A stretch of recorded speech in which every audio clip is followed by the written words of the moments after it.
At eto na pala ang part 2 mga boss. Ipapakita ko na sa inyo kung gaano kaganda ang Ocean Park sa Cebu at gaano kasulit pag pumunta ka dito. Salamat po pala sa mga nag-share at nag-react ng vlog namin nung part 1. Hindi lang pala isda ang makikita mo dito sa Ocean Park Cebu dahil meron ding snake, spider at lizard dito. At ngayon nga ay dito kami napadpad sa mga ibon. At dito na part ay si Madam Ana ang mas natutuwa dahil isa ito sa gusto niya laging makita sa labas ng bahay namin pag umaga. Kaso nakita niya lang lagi kalapati ng kapitbahay.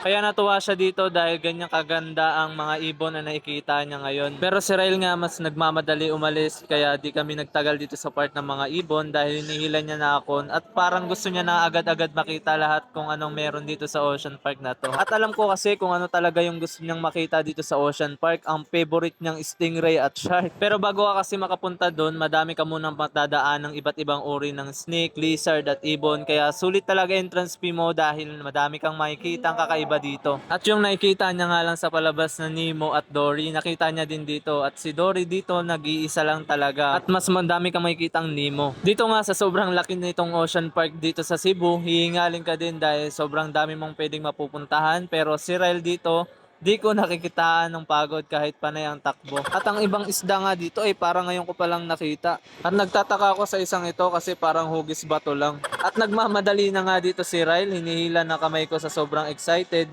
At siya na nga mismo nagmamadali lumakad mag-isa. Nakita din namin dito si Patrick sa SpongeBob, may kalago yung tahong. At mukhang malapit na nga rin kami dito sa exciting part dahil natatanaw na namin dito ang dagat. At makakita na nga rin si Ryle ng shark at stingray sa personal. At hinahanap-hanap niya pa nga to kanina pa.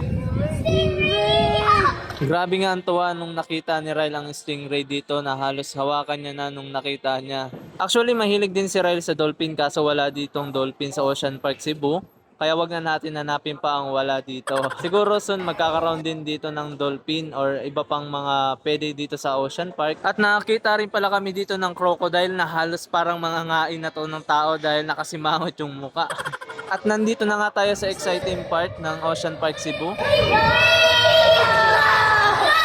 Sabi nga ang reaction dito ni Ryle sa nakita niya. Di matanggal sa mukha ni Ryle ang ngiti at tuwa niya nung nakita niya nga ito. At kahit si Anape at ako ay namangha dahil kaming apat first time talaga makapunta sa gantong lugar. Kaya nakakatuwa pala makapunta sa ganito. Dito na pala na part na mas nag-enjoy kami dahil para kaming nasa loob ng aquarium or ilalim ng dagat. Dami mo nga makikita iba't ibang isda. At dito ka nga lang sa part na to na makakita ng malalaking stingray, malalaking shark at malalaking grouper. Natanggal saglit pagod at stress namin sa biyahe nung nakakita kami ng ganito.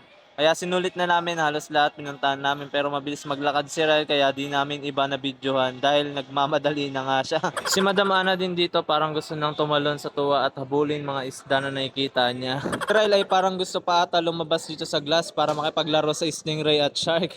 Sulit na sulit mga boss pag pumunta kayo dito matutuwa mga kids nyo at pati kayo maaaliw sa mga isda na makikita nyo dito. At halos nakangiti na lang nga kami sa tuwa dahil na-amaze kami sa mga nakikita namin. Napapaisip nga ako dito na parang ang sarap manguli dito ng isda at mamana para may pamulutan kami pag uwi. At nakakita din kami dito ng grouper na mas malaki pa nga sa bata or mas malaki pa nga sa akin. At si Rel nga dito ay nagmamadali na naman, isip siguro nito baka may mas maganda pa siyang ibang makita. At pagbaba nga namin dito ay may gantong bumungad sa amin na parang TV na sobrang laki. Dito nga ay mas may makikita pa pala tayong malalaking gulay at grouper at may fish feeding din pala sila ngayon dito. So makakita tayo dito ng pinapakain ng isdang malalaki pa sa magpapakain. At umpisa na pala ng kanilang fish feeding, makakita tayo dito ng mga isda na nag-aagawan sa pagkain at yung nagpapakain ay natatabunan na nga sa sobrang dami ng pinapakain nilang isda. At halos nga mas malaki pa nga yung isda kaysa sa nagpapakain. At pagkatapos nga naming manood sa fish feeding, at dito naman kami napunta sa may jellyfish. Sobrang dami nga nila dito at napakaganda nila tignan, nag-iiba din ang kulay nila. Nagulat nga kami pati jellyfish meron din dito sa Ocean Park Cebu. At napadaan din pala kami kung saan nagbe-breed sila ng iba't ibang isda at jellyfish para dumami lalo sila at hindi sila maubusan ng isda dito. At meron din pala sa Ocean Park na bird show at di na namin na videoan ng ibang part dahil nalobat na rin ang cellphone namin. At pagkatapos namin manood sa bird show ay kumain na kaming apat dahil halos lahat naman napuntahan na namin dito. At si Madam Ana nga dito ay nakatulog na sa sobrang pagod. At pauwi na rin kami. Maraming salamat sa mga nanood hanggang dulo. Palike and share po. Salamat.